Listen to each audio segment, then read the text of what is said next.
Yung mga flood control projects, kailan kayo nag-engage ng flood control projects sa DPWH? Siguro mga 2016 onwards. Please make sure of your answer. Yes po, 2016 onwards po. 2016 onwards? Yes po. 2016 onwards. May follow-up Yes, sir. ka ba? Okay. Go ahead, sir. Go ahead. Alright. Pahiya si Bato sa sagot ni Diskaya. Yung kontratista, pahiya.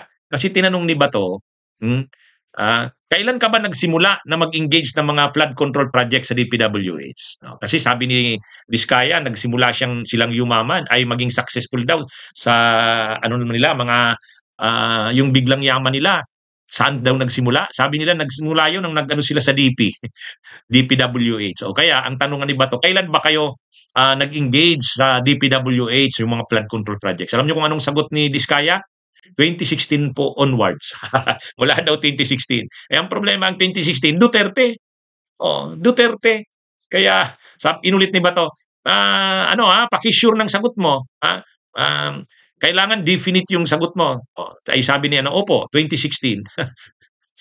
Talagang hindi na nakaimik si Bato, natulala eh.